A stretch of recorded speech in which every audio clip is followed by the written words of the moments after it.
तो I hope आप सभी बहुत अच्छे से होंगे और अपने आने वाले एग्ज़ाम की तैयारी बहुत अच्छे से कर रहे होंगे। जैसा कि आप लोग जानते हैं कि इस टाइम जो है वैकेंसी जो है काफ़ी आ रही है और कुछ वैकेंसियां क्या हैं आने वाली हैं। तो आप लोगों के लिए बहुत अच्छा मौका मिलने वाला है जो किसमें जॉब पाना चाहते हैं, जो केवीएस में जॉब पाना चाहते हैं या जो केवीएस टीजीटी पीजीटी के टीचर बनना चाहते हैं, ये उनके लिए बहुत सुनहरा मौका है।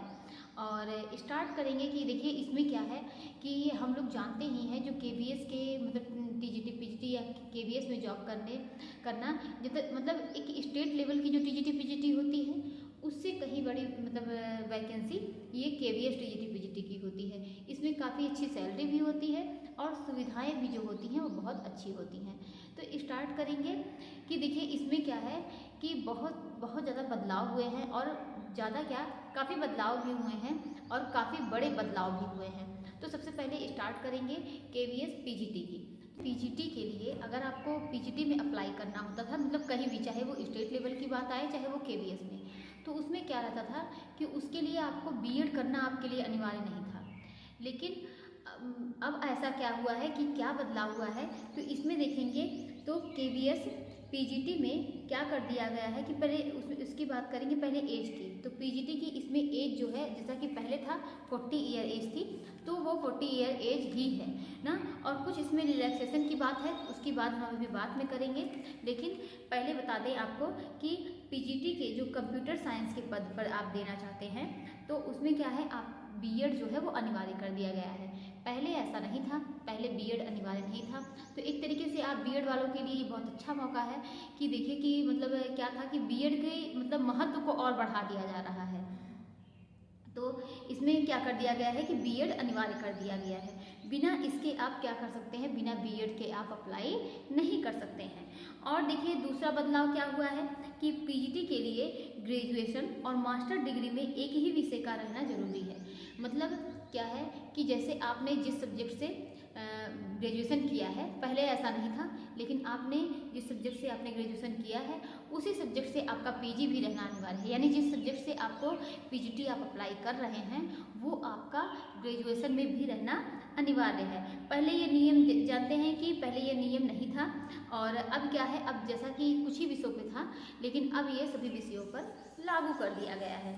अब बात करेंगे जो कुछ और तीसरा उसमें परिवर्तन क्या हुआ है, कुछ गैर शैक्षणिक नॉन टीचिंग पोस्ट पर पदों के लिए बीएड को क्या कर दिया गया है कि अनिवार्य कर दिया गया है। जैसे कि स्पेशल एजुकेटर के पदों की इसमें स्थापना भी की गई है। पहले ऐसा कुछ भी नहीं था, पहले स्पेशल एजुकेशन इसमें नहीं थी और स्पेशल एजुकेशन की नियुक्ति भी यहाँ पर अब होगी। पीजीटी और प्राइमरी लेवल स्पेशल एजुकेटर के नए पद पर क्या होंगे कि सृजित किए जाएंगे ना। और जिससे कि क्या होगी कि इससे कि शिक्षा को इससे और भी महत्वपूर्ण लाभ मिलने वाला है स्पेशल एजुकेशन की वजह से। और भी देखते हैं कि और क्या बातें हैं कि देखिए सब्जेक्ट कॉम्बिनेशन में इसमें और भी ये भी एक परिवर्तन हुआ है। जो सब्जेक्ट कॉम्बिनेशन की मतलब दिक्कतें आती थी हर स्टूडेंट को जो भी टीजीटी पीजीटी में अप्लाई करना चाहते थे कि मेरा ग्रेजुएशन में क्या है, मेरा पीजी जो है वो हिंदी से है और उसके साथ कौन से सब्जेक्ट का कॉम्बिनेशन होना चाहिए। तो ये मतलब हर एक स्टूडेंट के मन में अगर वो टीजीटी पीजीटी अप्लाई करना है तो हर एक स्टूडेंट के मन में ये चीज़ें आती थी कि अगर ये सब्जेक्ट है तो इसके लिए कौन सा कॉम्बिनेशन होना चाहिए। अगर साइंस के हम स्टूडेंट हैं तो इसके लिए कौन सा कॉम्बिनेशन होना चाहिए। ये सब चीज़ें सारी चीज़ें क्या कर दी गई हैं इस मतलब इस जो ये बदलाव हुआ है इसमें सारी चीज़ें क्या कर दी गई हैं, क्लियर कर दी गई हैं। तो देखिए सब्जेक्ट कॉम्बिनेशन में स्पष्टता पहले से बहुत स्पष्ट नहीं रहती थी, लेकिन अब क्या कर दिया गया है, पहले से ये बहुत स्पष्ट कर दिया गया है और बहुत ही व्यवस्थित तरीके से इसको परिभाषित किया गया है। पहले क्या है कि इसमें बहुत से असमंजस रहते थे, कौन से सब्जेक्ट कैसे लेने हैं, क्या करने हैं। अब क्या है, सारी चीज़ें इसमें क्लियर कर दी गई हैं ना। और देखिए सिर्फ ये कंप्यूटर साइंस की बात नहीं है, अब ये भी अगर आप हिंदी से पीजी करना चाहते हैं, इंग्लिश से पीजी करना चाहते हैं, मतलब किसी से भी आप अगर पीजीटी का फॉर्म अप्लाई करना चाहते हैं तो ही आप अप्लाई कर पाएंगे जब आपका बीएड हो। साथ में क्या होना चाहिए, साथ में आपका वही सब्जेक्ट ग्रेजुएशन में हो, चाहे वो 2 साल का हो चाहे वो 3 साल का हो, लेकिन आपका सब्जेक्ट वो ग्रेजुएशन में होना चाहिए, तभी आप पीजीटी का फॉर्म अप्लाई कर पाएंगे। तो देखिए ये पीजीटी वालों के लिए थी ना। तो ये बहुत ही इम्पॉर्टेंट न्यूज़ थी कि, और लेकिन हाँ सॉरी, एक आपको और न्यूज़ देनी है कि वो बहुत ही किसमें नहीं मांगा गया है, तो पीजीटी कॉमर्स और पीजीटी बायोटेक्नोलॉजी, ये दो सब्जेक्ट ऐसे हैं, पीजीटी कॉमर्स और पीजीटी बायोटेक्नोलॉजी में ग्रेजुएशन में क्या है, इसमें मतलब अगर आप इससे बायोटेक्नोलॉजी से और कॉमर्स से आपने पीजी किया है तो इसमें क्या है कि आपका ग्रेजुएशन रहना अनिवार्य नहीं है ना। तो आपने समझा होगा कि मतलब अब पीजीटी करने के लिए जिस सब्जेक्ट से आपने आपको पीजीटी का फॉर्म अप्लाई करना है, तो आपका पीजी अगर आपका उस सब्जेक्ट में है तो उसी सब्जेक्ट से क्या है आपका ग्रेजुएशन में भी रहना जरूरी हो गया है। तो ये आपके लिए बहुत अच्छी न्यूज़ थी, या आप इसको कह सकते हैं कि आपके मतलब एक जो ये संशय रहता था किस तरीके से क्या होना चाहिए, सारी चीज़ें इसमें क्लियर हो गई हैं। लेकिन दो सब्जेक्ट के लिए ये अनिवार्य नहीं है, एक कॉमर्स है, दूसरा क्या है बायोटेक्नोलॉजी है। तो ये बात रही पीजीटी की। अब बात किसकी करेंगे कि टीजीटी की। पहले करते हैं कि देखिए इसमें क्या है कि जो इसमें एज रिलैक्सेशन मांगा गया है उसके बारे में बात करेंगे। तो देखिए एसटी एससी के लिए 5 साल का एज रिलैक्सेशन है, ओबीसी के लिए 3 साल का है, केवल वाइस प्रिंसिपल और प्रिंसिपल की पोस्ट को छोड़कर बाकी सभी के लिए जो है वो 10 साल का रिलैक्सेशन है। किस किस पद को छोड़कर, एक मतलब वाइस प्रिंसिपल और प्रिंसिपल। जैसा कि आप जानते ही हैं कि पीआरटी में जो एज है वो 30 ईयर होती है ना, और आप मतलब वीमेन के लिए जो है वो 40 ईयर एज रिलैक्सेशन है। तो मतलब सारी चीज़ें क्लियर हो गई कि अगर 30 ईयर है पीआरटी के लिए तो एसटी एससी की बात आएगी तो 5 साल यानी 35 साल हो जाएगी, ओबीसी की बात आएगी तो 33 हो जाएगा ना। तो इसी तरीके से इसमें रहेगा। अब बात करेंगे प्राइमरी टीचर की एज की, तो हमने बताया कि इसमें 30 साल एज रहने वाली है, और ये कि मतलब ये जो एज रिलैक्सेशन है ये सभी चाहे टीजीटी हो, पीजीटी हो, पीआरटी हो, तो सभी अपने से एज रिलैक्सेशन की बात आएगी, सभी के लिए एक ही नियम है।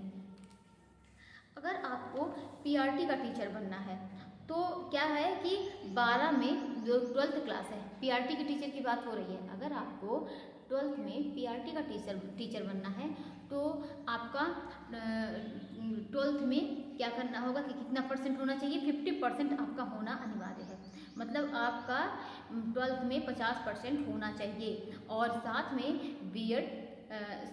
बीटीसी और डीएलएड भी साथ में होना चाहिए, और 4 साल का इंटीग्रेटेड भी होना चाहिए ना, जिसमें क्या होता है कि बीएड होता है, डीएलएड, कोई भी मतलब ये सब चीज़ें क्या हो कर रखा हो। और स्पेशल एजुकेटर में 2 साल का डिप्लोमा है जो कि आरसीआई के माध्यम से क्या हो रजिस्टर्ड हो। किसके माध्यम से, आरसीआई के माध्यम से रजिस्टर्ड हो, तो उनको भी पीआरटी में मौका मिलेगा। केवीएस पीआरटी की बात हो रही है, केवीएस पीआरटी में उनको भी मौका इस बार मिलने वाला है।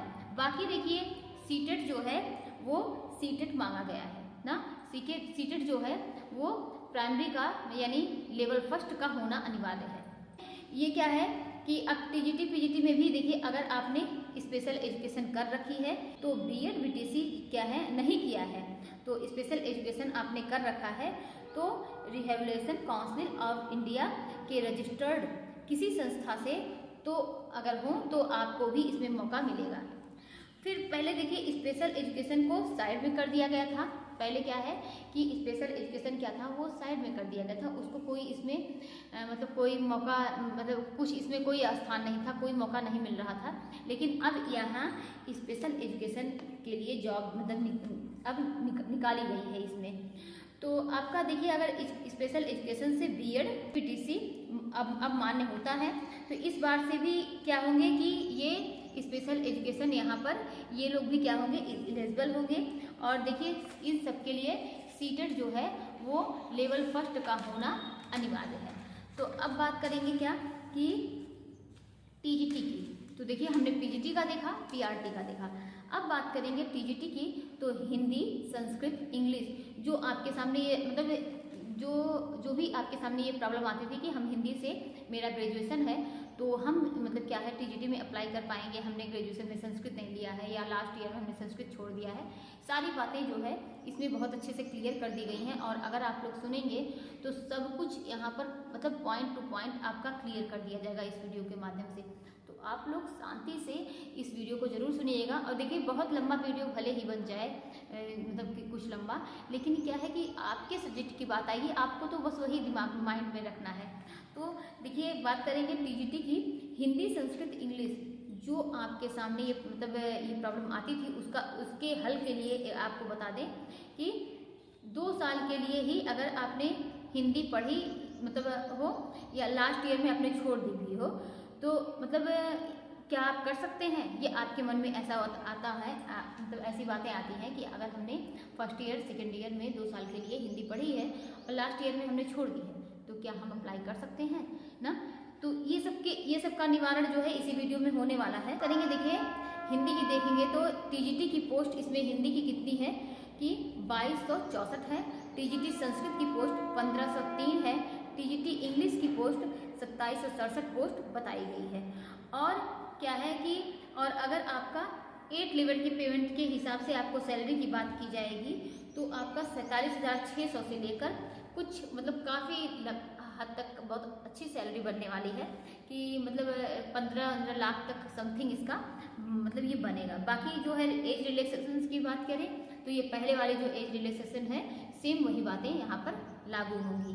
अब टीजीटी में कौन कौन अप्लाई कर सकता है? कौन अप्लाई कर सकता है? जिसने जो है 4 साल का बीए बीएड कर रखा हो और 50% उसका क्या होना चाहिए, 50% उनका मार्क्स हो अपने सब्जेक्ट में। अब 4 साल का बीएड बीटीसी कर रखा हो और क्या 50% उनका 50% क्या हो कि अपने सब्जेक्ट में उनका बीए बीएड होना चाहिए ना, और 50% क्या होना चाहिए, अपने सब्जेक्ट में उनका 50% होना चाहिए। और क्या होना चाहिए कि उसने मतलब बैचलर ऑनर्स डिग्री मतलब इस यूनिवर्सिटी से क्या है कि 50% इसका यहाँ से मार्क्स हो आपके, तो आप क्या करेंगे कि इसमें अप्लाई कर पाएंगे। या दूसरा ऑप्शन क्या है कि या फिर हिंदी ग्रेजुएशन में हो, हिंदी किस में हो, ग्रेजुएशन में हो, वो भी आपका 50% हो। 1 साल का आपका बीएड हो, स्पेशल एजुकेशन में है ना, 1 साल का बीएड स्पेशल एजुकेशन में हो। आरसीआई से आप अगर मतलब आरसीआई से भी आप इसमें भर सकते हैं। अर्थात क्या है कि इसमें स्पेशल एजुकेशन जो है वो शामिल किए गए हैं। अब बात करेंगे टीजीटी किसके लिए, टीजीटी के पेपर के लिए जो सीटेट का पेपर होता है, तो इसमें देखिए सेकेंड लेवल का पेपर होना चाहिए ना, क्योंकि सीटेट का पेपर 2 होता है, एक लेवल फर्स्ट, लेवल सेकेंड, तो इसमें सेकेंड लेवल जो सेकेंड पेपर होता है वो आपके पास होना चाहिए ना, वो आप क्वालिफाई हो।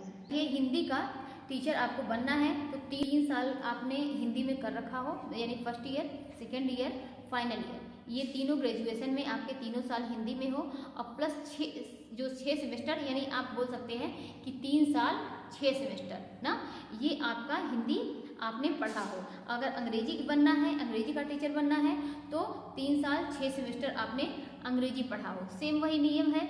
अगर आपको TGT math, science, social science की बात करें तो उसमें क्या करना है, टीजीटी मैथ में कितने पद हैं उसकी पोस्ट की बात करेंगे तो टीजीटी मैथ में 2795 पोस्ट हैं, टीजीटी साइंस में 1839 पोस्ट हैं, टीजीटी सोशल साइंस में 2367 पोस्ट हैं।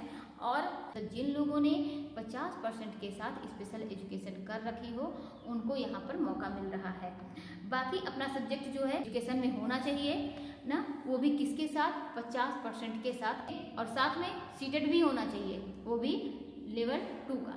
तो बात करेंगे टीजीटी मैथ के लिए, तो टीजीटी मैथ के 3 साल आपने मैथ आपका 3 साल में हो और 6 सेमेस्टर इसमें मतलब जो भी होते हैं 6 सेमेस्टर होते हैं ना, तो वो भी होने चाहिए 6 सेमेस्टर यानी 3 साल। मैथ से टीजीटी करनी है तो मैथ जो है वो 3 साल होनी चाहिए।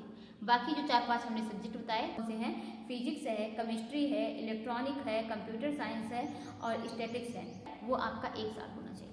और साथ में क्या हो कि BSc honours in physics of chemistry के लिए आप अगर देखिए इसमें क्या है, BSc honours in physics of chemistry के लिए आप अलाउ नहीं है टीजीटी पोस्ट के लिए ना, टीजीटी पोस्ट के लिए ये अलाउ नहीं है।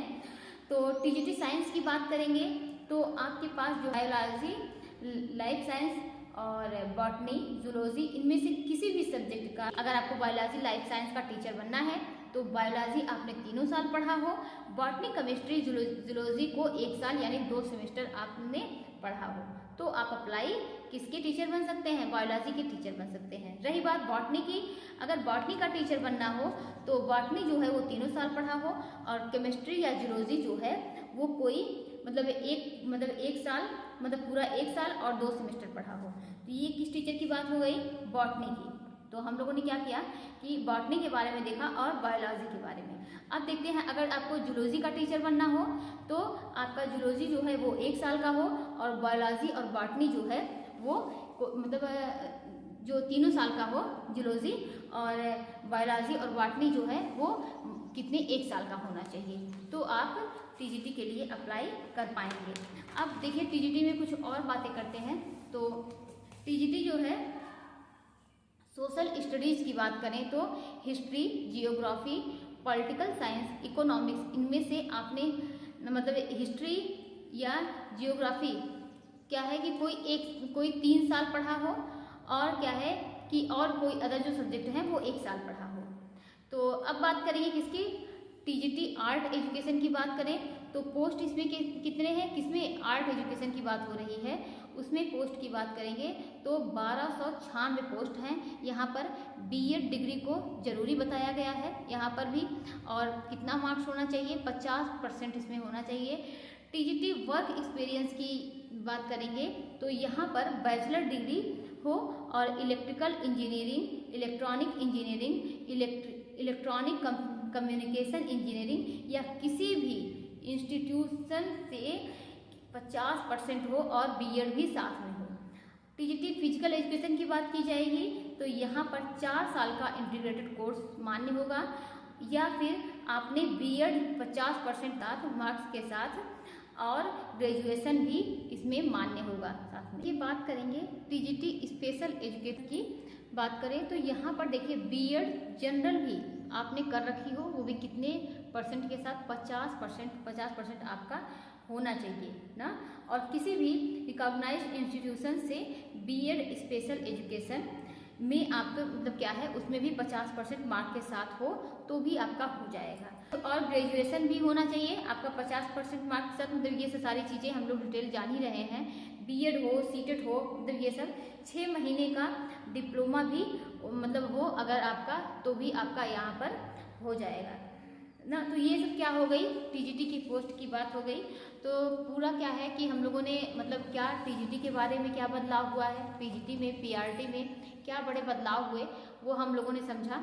तो क्या है कि देखिए ये वीडियो भले ही लंबा हो, लेकिन क्या है कि अगर आप किसी एक सब्जेक्ट का ही सुनेंगे ना, कि अगर आपका हिंदी है तो आप हिंदी से संबंधित आप जानेंगे कि हिंदी ग्रेजुएशन में क्या होना चाहिए। अगर आपको पीजीटी का अप्लाई करना है हिंदी से तो आपका वो सब्जेक्ट क्या होना चाहिए कि उस बीएड भी अब अनिवार्य कर दिया गया है। सबसे बड़ा बदलाव यही हुआ है कि बीएड अनिवार्य कर दिया गया है। दूसरा बदलाव क्या हुआ है कि स्पेशल एजुकेशन किया गया है कि इसमें एजुकेशन को शामिल कर दिया गया है। पहले ऐसा नहीं था ना, यानी बीएड की प्राथमिकता को बढ़ा दिया गया और स्पेशल एजुकेशन को भी इसमें शामिल कर दिया गया।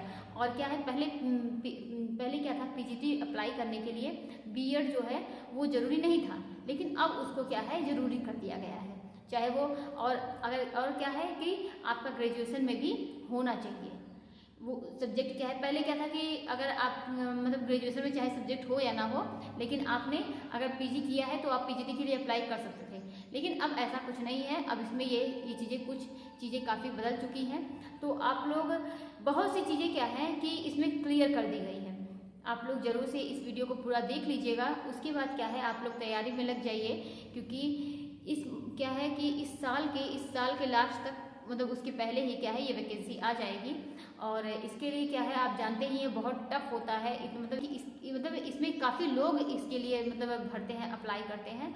तो इसमें क्या है, फाइट कर पाना बहुत मुश्किल होता है। तो इसीलिए आप लोग अभी से लग जाइए और पढ़ाई पर ध्यान दीजिए, जिससे कि आपका कहीं ना कहीं इसमें एक सीट आपकी निर्धारित हो जाए, फिक्स हो जाए।